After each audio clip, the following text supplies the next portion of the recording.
Hi welcome to our channel Jessie foods and home remedies.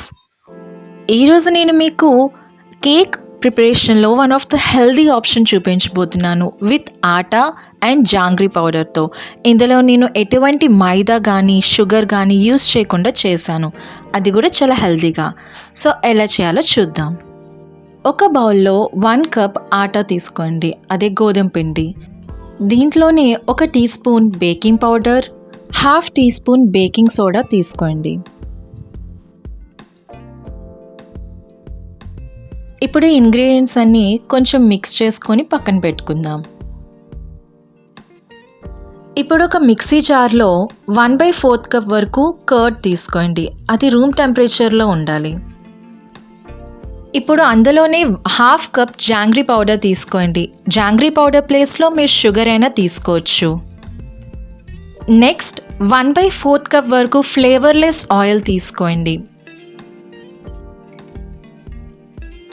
ఇందులోనే ఇప్పుడు 1/2 cup వరకు కాచి చల్లార్చిన గోరువెచ్చగా ఉన్న పాలు తీసుకోండి. నెక్స్ట్ ఇప్పుడు ఇందులోనే 1/2 teaspoon vanilla essence add చేసుకోండి. వెనీలా ఎసెన్స్ లేని ప్లేస్లో ఇలాచీ పౌడర్ అయినా తీసుకోవచ్చు. ఇప్పుడు ఈ ఇంగ్రీడియంట్స్ అన్నీ మనం మిక్సీ పట్టించేసుకుందాం. చూసారు కదా, ఇంగ్రీడియంట్స్ అన్నీ బాగా మిక్స్ అయిపోయి, నేను జాంగ్రీ పౌడర్ యూస్ చేశాను కాబట్టి అది బ్రౌన్ కలర్లో ఉంది, కానీ ఇది ప్యూర్గా వెనీలా కేకే. నేను ఇక్కడ ఇందులో కోకో పౌడర్ అస్సలు యూస్ చేయలేదు. ఇప్పుడు ఆల్రెడీ మనం కలిపి పెట్టుకున్న పిండిలో దీన్ని యాడ్ చేసుకోండి. ఇప్పుడు ఇంగ్రీడియంట్స్ అన్నీ ఒకసారి బాగా మిక్స్ చేసుకోండి. అన్నీ కలిసిపోయేలాగా ఒకసారి మిక్స్ చేసుకోండి. చూడండి, ఇలా మిక్స్ చేసుకున్న తర్వాత ఇందులో ఇంకో 1/4 కప్ వరకు మిల్క్ యాడ్ చేసుకోండి. మిల్క్ యాడ్ చేసుకున్న తర్వాత కట్ అండ్ ఫోల్డ్ మెథడ్లో ఇదంతా బాగా మిక్స్ అయ్యేలాగా మిక్స్ చేసుకోండి. ఓవర్ మిక్స్ ఎప్పుడూ చేయొద్దు, విస్క్ చేయొద్దు. ఓవర్ మిక్స్ చేస్తే దాంట్లో ఉన్న ఎయిర్ బబుల్స్ రిలీజ్ అయ్యి కేక్ అనేది ఫ్లఫీగా రాదు. ఇప్పుడు కేక్లా కాకుండా దిబ్బరట్లా మారుతుంది, ఒకసారి చూసుకోండి.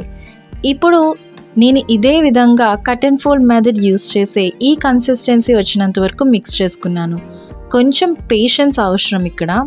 చూసారు కదా, వీడియోలో చూపిస్తున్నట్టు ఇది కరెక్ట్ కన్సిస్టెన్సీ. ఇలా వస్తే సరిపోతుంది మనకి. నెక్స్ట్ ఇప్పుడు మనం దీన్ని బేకింగ్ టిన్లోకి ట్రాన్స్ఫర్ చేసుకుందాం. ఆల్రెడీ గ్రీస్ చేసి బటర్ పేపర్ ఆల్రెడీ నేను పెట్టేసే ఉంచాను. సో ఇప్పుడు ఇందులోకి మనం కేక్ మిక్చర్ని ట్రాన్స్ఫర్ చేసుకుందాం.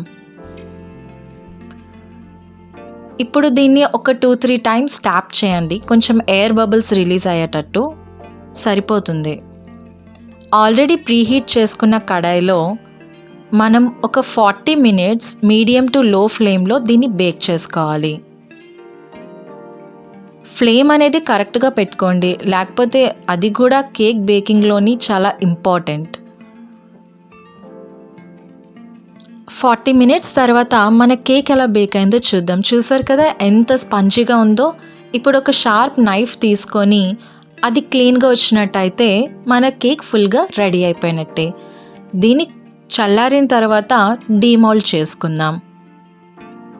ఇది కంప్లీట్గా కూల్ అవ్వడం అనేది చాలా ఇంపార్టెంట్, లేదా సరిగ్గా డీమౌల్డ్ అవ్వదు. ఇది పూర్తిగా చాలా హెల్దీగా ఉంటుంది, ఎందుకంటే ఇందులో జస్ట్ మనం ఆటా అండ్ జాంగ్రీ పౌడర్ తీసుకున్నాం కాబట్టి. చూసారు కదా కేక్ ఎంత ఫ్లఫీగా, మీరు చూస్తేనే అర్థమైపోతుంది. చాలా ఫ్లఫీ అండ్ స్పంజీగా వచ్చింది కేక్.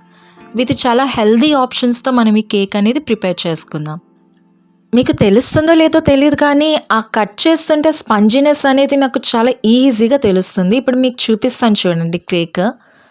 చూసారు కదా ఎంత సాఫ్ట్గా వచ్చిందో, వితౌట్ ఎగ్ యూస్ చేయకుండా. అండ్ అందులో ఉన్న ఎయిర్ బబుల్స్ బట్టే మీకు ఎంత స్పంజీగా ఉన్నది ఐడియా వచ్చేస్తుంది.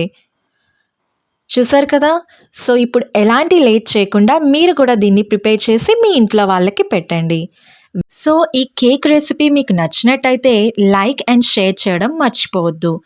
And please support by subscribing to this channel. Have a nice day and bye.